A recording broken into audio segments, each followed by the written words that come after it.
नमस्कार सर्वांना. श्री स्वामी समर्थ. तुम्हा सगळ्यांचं आपल्या चॅनलमध्ये खूप खूप मनापासून स्वागत आहे.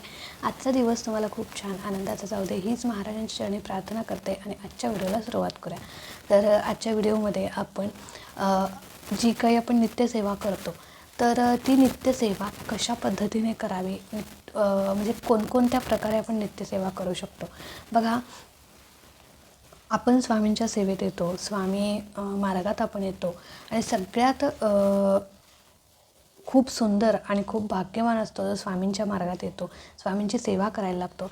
तर जो सेवेकरी असतो, तुम्ही केंद्रात जा किंवा कुणाच्याही म्हणजे आता एखाद्याच्या मदतीने किंवा एखाद्याच्या सवयीने जर तुम्ही एका स्वामींच्या सेवेत आलात, बघा तुमची एखादी मैत्रीण तुमची सेवा म्हणजे सेवा करत असेल तर तुम्ही तिचं बघून सेवा करायला लागला असाल तर तरीसुद्धा आपण सुरुवात कुठून करतो. अर्थात आपल्याला माहीत नसतं की स्वामींची सेवा कुठून सुरुवात करावी. तर बघा, नामस्मरणाने आपण सुरुवात करायची असते. नामस्मरण थोडे दिवस केल्यानंतर हळूहळू आपल्याला नित्यसेवा करायची असते.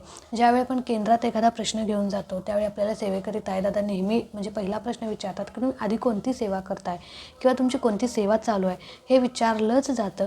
आणि मग तुम्ही कोणती सेवा करता वगैरे सगळं सांगायचं. आणि सगळ्यात पहिले आपल्याला विचारलं जातं, म्हणजे तिथंच दिलंच जातं की तो एक ग्रंथ म्हणजे स्वामीचरित्र सारामृत, जो प्रत्येक स्वामी भक्ताकडे असलाच पाहिजे, स्वामी सेवेकऱ्याकडे असलाच पाहिजे. तर बघा, तुम्ही स्वामींच्या सेवेत आलात तर तुमच्या हातून रोज एक काम झालंच पाहिजे. अर्थात तुम्ही रोज जेवण करता, तुम्ही रोज आंघोळ करता, तुम्ही तुमचं रोज नित्यकर्म करता, रोज तुमचं ऑफिसला जाता, सगळी तुमची कामं करतात, तर ती रोज करतो आपण, ते आपलं रोजचं कामच आहे. तर त्यात आपण एखाद दिवस खंड पाडतो का? आपण रोज बिना जेवता राहू शकतो का? तसंच नित्यसेवा म्हणजे आपण आपलं एक कामच आहे रोजचं. आणि गुरुमाऊली नेहमी सांगतात की ज्या घरात स्वामीचरित्र सारामृत वाचलं जातं, हा ग्रंथ पठण केला जातो, त्या घरातील सगळे दोष दूर होतात. कळालं? त्याच्यामुळे कुठला पण दोष असो तो दूर होतो. घरातील करणीबाधा, निगेटिव्हिटी दूर राहते घरापासून.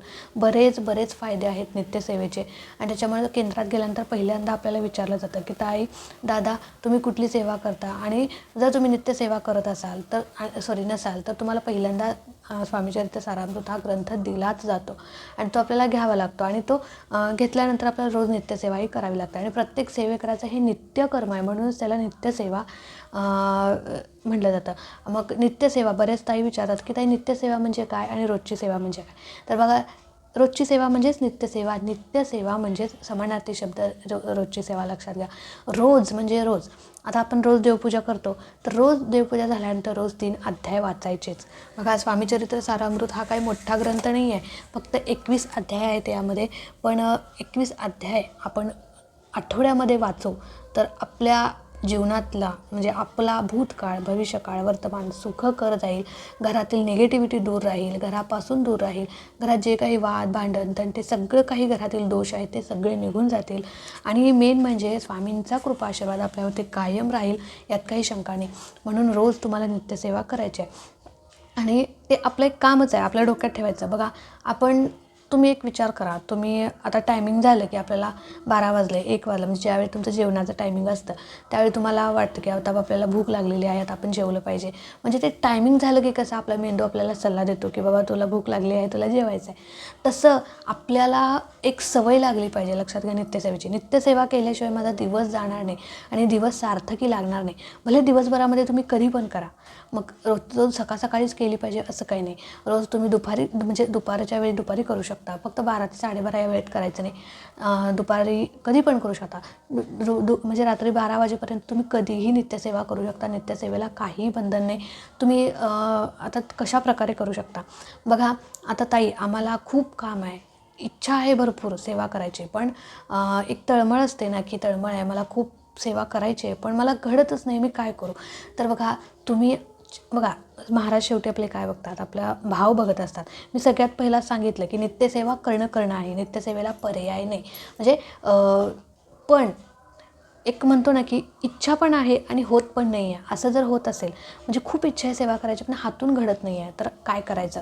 पण मग ती म्हणजे काहीच न करण्यापेक्षा काहीतरी केलेलं चांगलं, बरोबर का?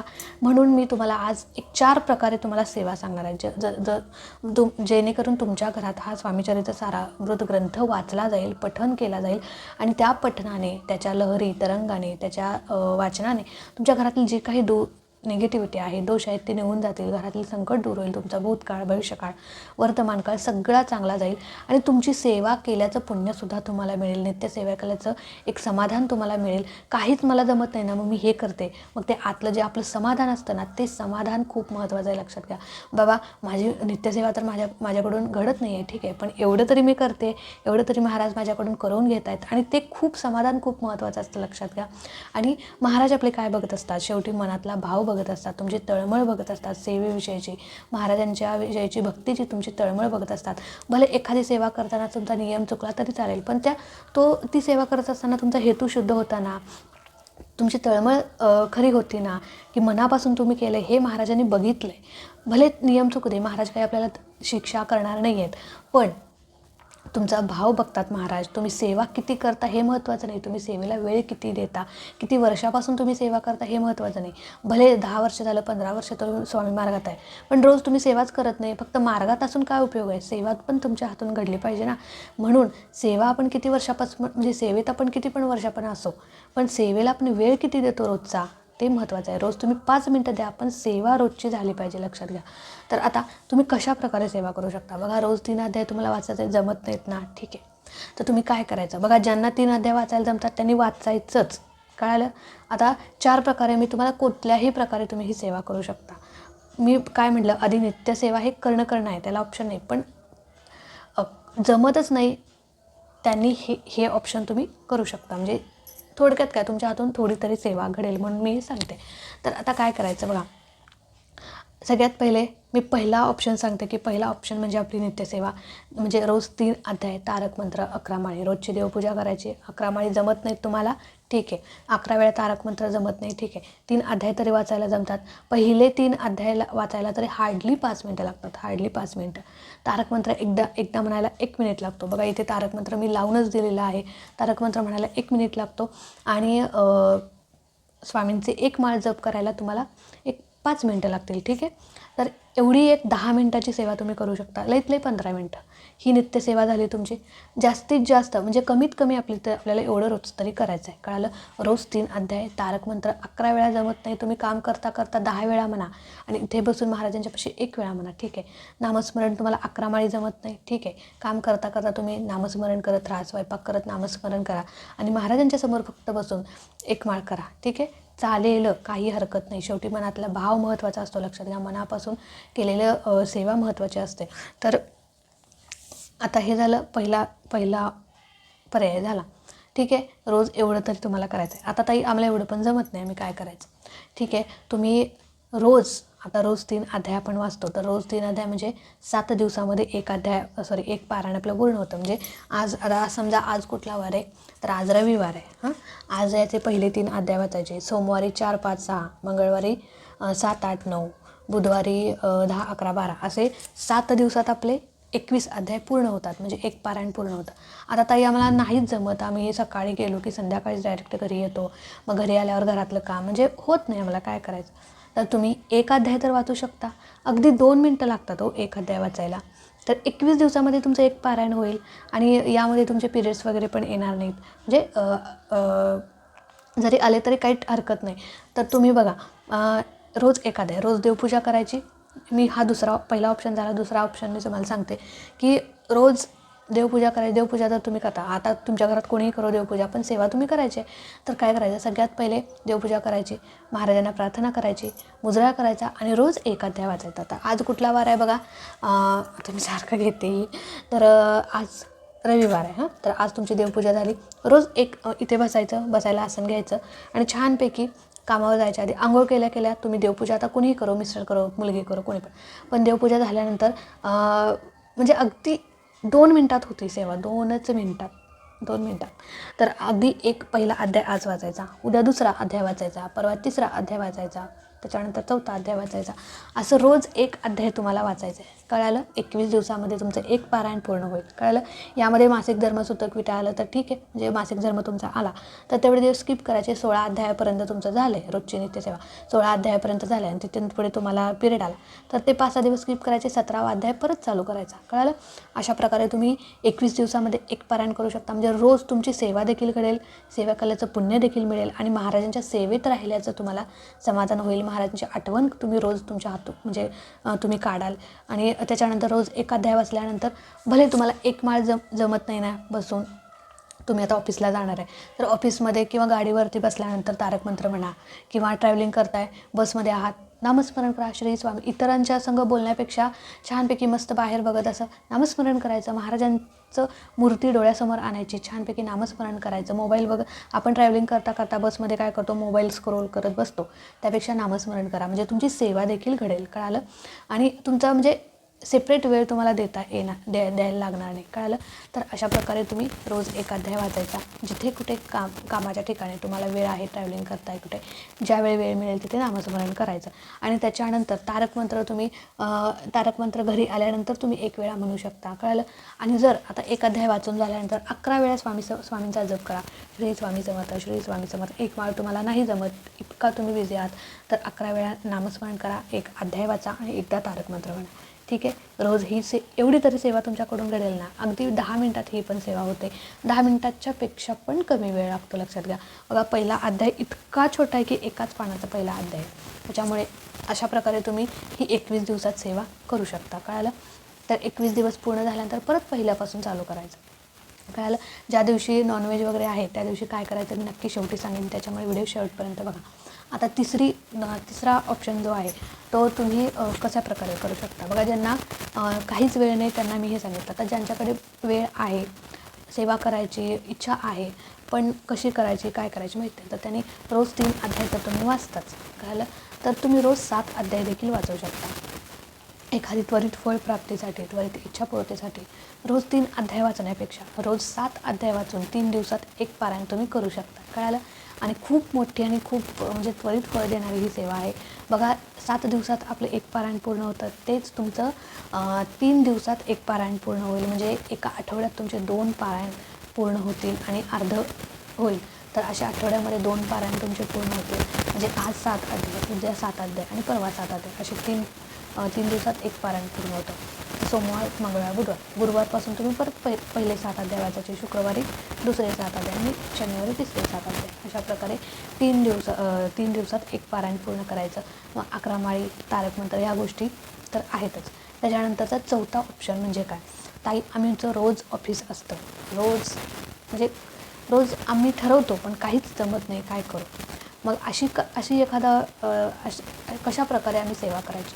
आता हे 3 ऑप्शन आहेत. तुम्ही कशा प्रकारेही तुम्हाला जमेल तशी सेवा करा. पण ज्यांना हे पण जमत नाही, एवढं पण जमत नाही. आता एवढं जमत नाही म्हणजे एवढं जर कोणी बिझी नसतं, कळालं, थोडं तरी आपल्याला वेळ मिळतोच आणि 2-2 तासभर आपण मोबाईल बघण्यात वेळ घालवतो. त्यापेक्षा 15 मिनिटं तुम्ही इथे जा ना, तुमचे दिवस सत्कारणी लागेल.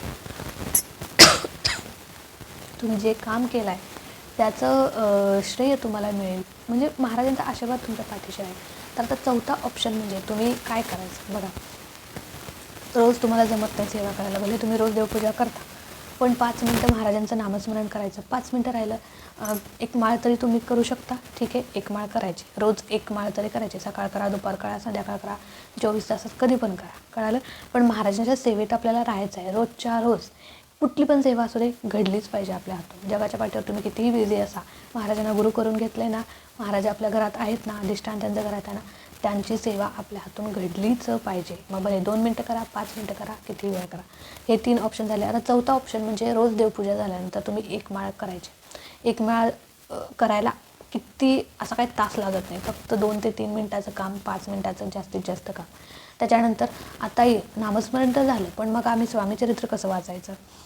तर बघा तुम्हाला अर्थात आपल्या गुरूंचा वार कुठला, गुरुवार, तर तुम्हाला रोज 3 अध्याय वाचायला जमत नाहीत, रोज एक पण अध्याय वाचायला जमत नाही, रोज 7 अध्याय वाचायला जमत नाहीत, हे मागचे 3 ऑप्शन तुम्हाला नाही जमत. ठीक आहे?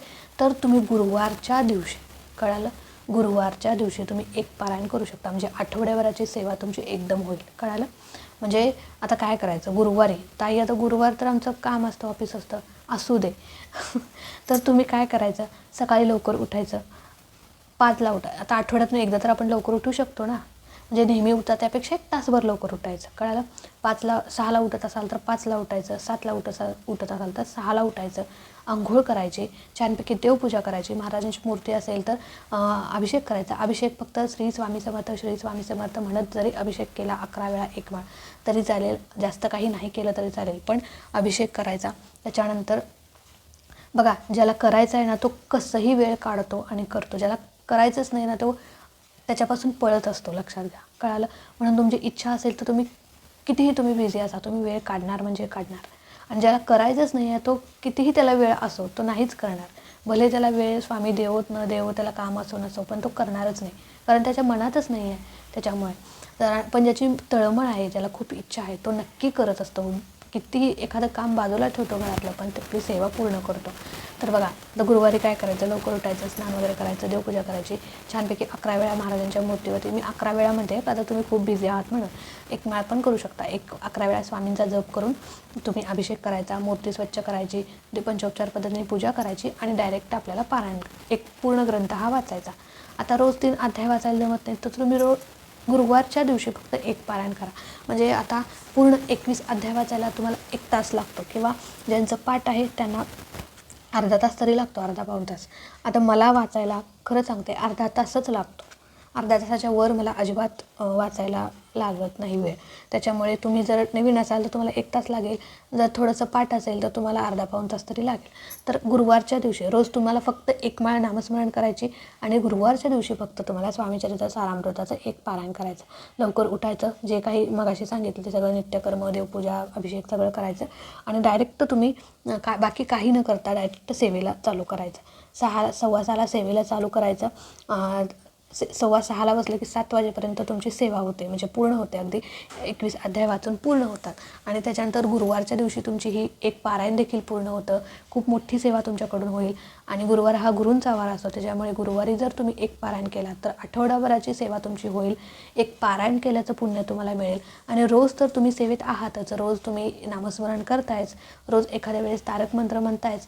त्याच्यामुळे असं आपण वाईट वाटून घ्यायचं नाही की महाराज माझ्याकडून सेवा करून घेत नाही आहेत किंवा महाराजांची मला सेवा घडत नाही आहे. त्याच्यानंतर पारायण झाल्यानंतर तुम्ही आरती करा छानपैकी, कुठलीही त्रिकाळ आरतीमधली कुठलीही एक आरती करा, महाराजांना साखरेचा नैवेद्य दाखवा आणि मग तुमचे जे काही काम आहे ते तुम्ही कामाला जाऊ शकता. बघा, आठवड्यातून 1 दिवस जरी अशी तुम्ही सेवा केलात तरी त्याचं फळ तुम्हाला मिळणार आहे. महाराज आपले काय नाही सांगतात, आधी प्रपंच नेटका कर आणि मग परमार्थ कर. मी म्हणत नाही की तुम्ही प्रपंच सोडा आणि देवाचं करा, तर असं आपल्याला ती सेवासुद्धा फळ देणार नाही. कारण एखाद्याला रडवून, एखाद्याला म्हणजे एक मिस्टरांचा डबा थांबा माझी सेवा होऊ दे मग तुमचा डबा करून देतो, आणि त्यांचं काम चुकवून आपण सेवा करत बसलो तर ते काही उपयोग नाही. त्यांना आधी बघितलं पाहिजे, आपला प्रपंच बघितलं पाहिजे, मुलं बाळं बघितली पाहिजेत, आणि मग त्यातून वेळ मिळाल्यानंतर आपल्याला परमार्थ देखील करायचा आहे, सेवासुद्धा करायची आहे. महाराज आपले नेहमी सांगतात का आधी प्रपंच नेटका कर मग परमार्थ कर. पण प्रपंच करत असताना परमार्थसुद्धा विसरू नये, त्यातून पण वेळ काढून 5 मिनटं तरी आपण सेवाही केलीच पाहिजे, आपल्या गुरूंची आठवणही काढलीच पाहिजे. आता ही 4 ऑप्शनपैकी तुम्ही कशीही सेवा करा, फक्त सेवेत आपल्याला राहायचं आहे, सेवेचा विसर पडू द्यायचा नाही, सेवा आपली खंडित होऊ द्यायची नाही आहे. म्हणून हे मी तुम्हाला सांगितलं. बऱ्याच त्यांच्या कमेंट्स आहेत की ताई कसं करू, काय करू, मला वेळ नाही, मग म्हणून मी हे सांगितलं तुम्हाला. अशा प्रकारे तुम्ही जे 4 ऑप्शन तुम्हाला जे जमेल तशा प्रकारे तुम्ही सेवा करू शकता. काहीच नाही जमलं तर रोज गुरुवारी 1 पारायण करा आणि रोज 5 मिनटं नामस्मरण करा. बस एवढं जरी केलात तरी खूप आहे. लक्षात घ्या, काहीच न करण्यापेक्षा काहीतरी केलेलं चांगलं. म्हणून मी ही तुमच्यासोबत सेवा किंवा हा व्हिडिओ शेअर केला, जेणेकरून आपला सगळे सेवेकरी जे आहेत किंवा सगळे जे काही स्वामींचे भक्त आहेत ते सेवेत अखंड राहावेत, त्यांच्याकडून सेवा खंडित होऊ नये आणि स्वामींची रोज त्याने आठवण काढावी. आणि बघा, आपण महाराजांना आपली आठवण असतेच, आपणच महाराजांना विसरतो. भले मागताना आपण सगळं मागत असतो, महाराज मला हे द्या ते द्या, पण सेवा करत असताना आपल्या अंगावर काटा येतो, सेवा करायला आपण नानू करतो. मग महाराजसुद्धा बघतात आपण सेवा केली तर आपल्याला मेवा मिळणार आहे. लक्षात घ्या. त्याच्यामुळे महाराजांची रोज आपल्याला सेवा करत राहायची आहे. भले काही न करण्यापेक्षा 5 मिनटं तरी आपली सेवा करायची आहे. तर चला आजचा व्हिडिओ इथेच एंड करते. आवडला असेल तर नक्कीच लाईक करा, शेअर करा. चॅनलवरती नवीन असाल तर चॅनलला सबस्क्राईब नक्की करा. भेटूया अशाच एका नवीन व्हिडिओसोबत, नवीन सेवेसोबत. तोपर्यंत खुश राहा, आनंदी राहा आणि सगळ्यात महत्त्वाचं स्वामींची सेवा करत राहा. श्री स्वामी समर्थ.